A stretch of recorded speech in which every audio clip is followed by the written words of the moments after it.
and we're going to have a look at it. Okay, this is a similar thing which has also appeared recently in British newspapers. Not so much in American newspapers, but British, widely across Europe. These kinds of articles that say, in essence, why, Israel, do you do to the Palestinians what the Nazis did to you? And this is kind of what this guy starts to say. And he starts to say about Gaza is just another Warsaw ghetto. Okay? So we're going to read it.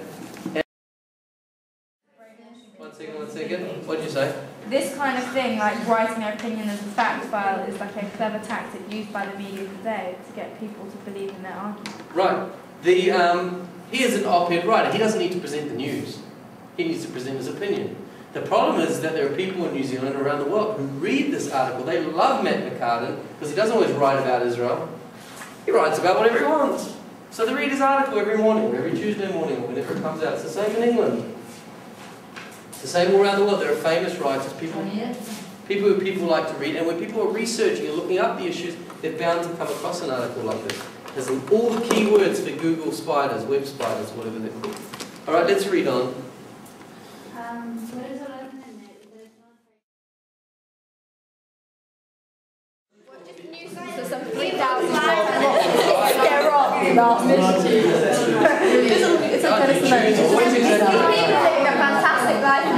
It's just a bit of a bugger to them that they're thrown over the wall. I know, you Jews, you're always exaggerating, like losing your tempers and stuff.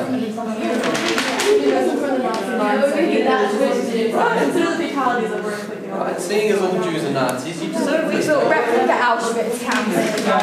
One second. Yeah.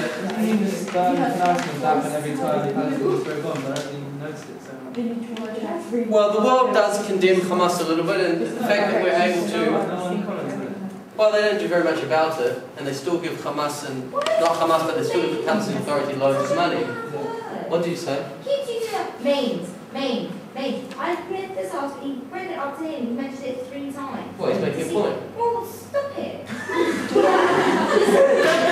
It just shows you a lack of intelligence. He can't use a very vocabulary, he has to use mains, which first is crap. Well, I don't know, his intelligence is shining through here because he's using words like that and they're making you angry and pulling maybe your he's repeating an emotive word in order to convince his audience. Anyway, let's read on. Very biased, like he hasn't really done any research on the other side at all. Okay, where are we up to? We're up to the only thing? Yes. Every time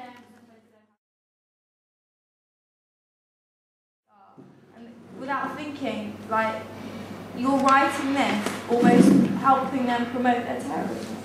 Well, they don't see it as... They don't, these terrorist attacks. well, the media often doesn't see it as promoting terrorism. What they see it as is defending the rights of a Darfur-like people who are being slaughtered, or if not slaughtered, at least having their whole lives destroyed by a Zionist occupier. I wonder what would happen if Israel would stop because there are things filmed after explosions, after terrorist attacks, and we don't show them out of honor to the dead. And I wonder what would happen if we would show them. Listen, I think some we do show, and I think the world in essence condemns suicide bombings, but it's not that they don't condemn suicide bombings and so on. What happens is, like in this report, they were condemning the suicide bombing happily. They were showing injured Israelis, they were showing dead bodies sitting on stretchers and stuff, but then they try and find out why Palestinians would do something so terrible. We see so many times, we see like, really like, I also like the way he makes use of the words like to murder. Right. You know, like there's no message here about these terrorists going into Israel and murdering innocent civilians. What was the word I taught you all, you weren't here, but the word I said that you all have to remember when you're doing Israel Advocacy? The one you need to look for, to know whether an article is honest, the word you need to look for. I spelt it out last time so you got it right. C-O... Who? Context. Context. There's no context. If he says we assassinate leaders in the Palestinian people, is he lying? No. Do we assassinate people? Yes. Why do we assassinate these people? Because of their history of planning and carrying out brutal murders and terrorist acts against Israelis. But he hasn't bothered to say that. In fact, what he calls them is opponents. It's as if Barack Obama goes out, he uses the word opponent, so Barack Obama goes out and murders John McCain. Or Hillary Clinton, more likely to do it, although Hillary didn't murder him, right? The loser always murders first, right? So that's an opponent. David Cameron murdering Gordon Brown, right? That's murdering an opponent. Here we're assassinating, we're taking care of Palestinian terrorists who murder children, who fire rockets at schools and kindergartens and hospitals and schools.